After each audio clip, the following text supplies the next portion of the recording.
Donald Trump is going beyond his implied threat to Elon Musk made on Truth Central to actually saying, we're going to have a look at deporting Elon Musk back to South Africa. When egomaniacal, self-centered billionaire narcissists come together, you know there's likely to be a falling out. And when the falling out happens, it goes absolutely nuclear. Here is Donald Trump this morning asked, are you going to look into deporting Elon back to South Africa? And Trump says, we are going to have to take a look at that. Yes, indeed. And particularly important context about this denaturalization idea, which I'm going to give you after we take a listen to this. I don't know. I think we'll have to take a look. We might have to put Doge on Elon. You know what Doge is? Doge is the monster that might have to go back and eat Elon. Wouldn't that be terrible? He gets a lot of subsidies, Peter.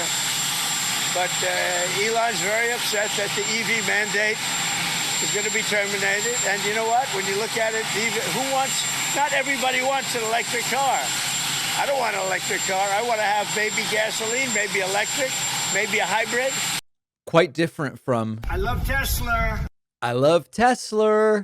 Maybe someday a hydrogen. If you have a hydrogen car, it has one problem. It blows up, So I'm going to give that one to Peter. I'm going to let Peter test it out. We are going to have to look at deporting Elon Musk back to South Africa.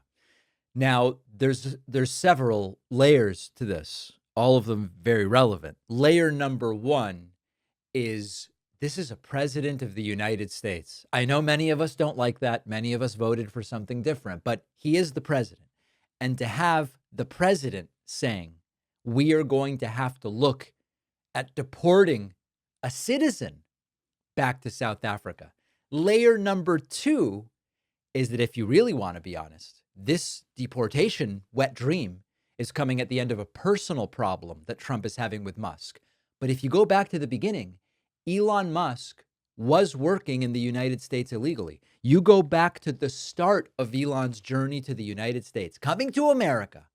He was here on a student visa and he was working. Arguably, Elon should have been deported way back then for violating the terms of his visa, but that's not why it's at issue now. Now it's just he's got a problem with Trump. And then the third layer of this deportation thing is that, as we talked about yesterday on the bonus show. Oh, the bonus show where you want to make money. Yeah. Everybody else that makes money to fund themselves is bad. Yeah.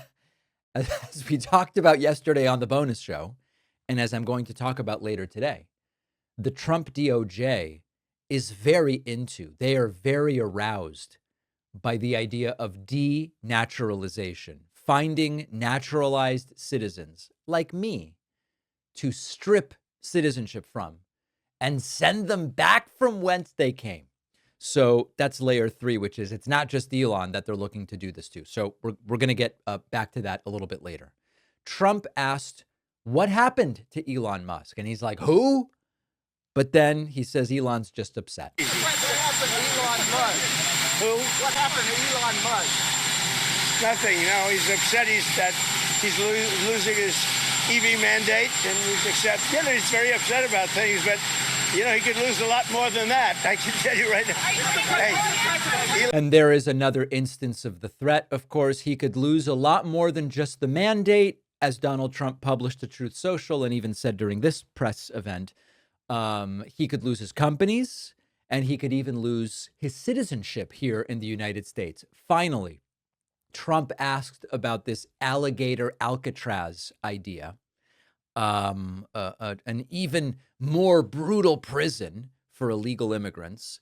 And Trump asked, is the idea that an alligator might eat the prisoner? And Trump goes, yeah, that is the idea. What a world. It's the idea that if some illegal immigrant escapes, they just get eaten by an alligator or a snake or something? I guess that's the concept. This is not a nice business.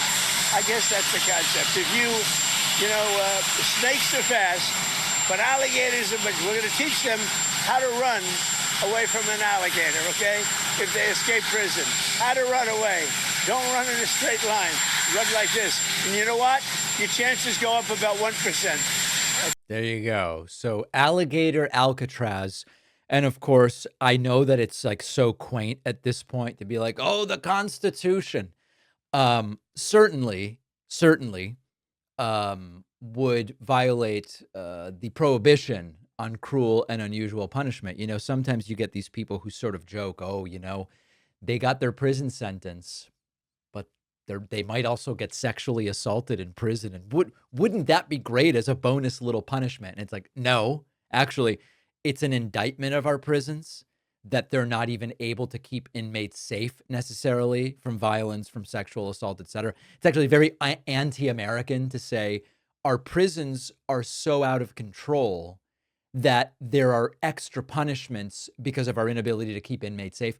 And similarly, of course, alligator, snake, just who cares about the Constitution, right? Cruel and unusual punishment, whatever. So we're going to take a break. I hope that you're subscribed to the YouTube channel, youtube.com/The David Pakman Show. If you missed yesterday's Substack Live with Brian Tyler Cohen, it was actually packed. It was me, Brian Tyler Cohen, Brian Cohen, Brian Tyler, Tyler Bryanson, and Tyler Cohen. Huge group of people, Substack Live. The replay of that live with Brian is up on our Substack, davidpakman.substack.com. So let's take a quick break. We're going to hear from Caroline Levitt. We're going to hear, by the way, later in the show, Chuck Schumer will be joining us for the first time, and Senator Adam Schiff will also be back here. So all of that upcoming. Do you ever feel like you're being watched online? It's because you are. Even in incognito mode, your internet activity can still be tracked by your internet service provider, by big tech, by data brokers, and even by the government. The solution is our sponsor, Private Internet Access, a VPN that hides your IP address so you can't be tracked online, and so you can access websites and content normally not available in your region. Private Internet Access is the only VPN that can prove in multiple ways they do not log your internet activity. Their software is open source. Anyone can see that the VPN is not logging your traffic. Multiple court cases have happened where law enforcement tried to get user activity logs from the company. The company didn't have them. You can choose from lightning fast IP addresses in all 50 US states and 91 countries. You can use private internet access on unlimited devices with just a single account, and my audience gets 83% off, which comes out to just $203 a month, plus get 4 extra months for free. Go to piavpn.com/Pakman. The link is in the description.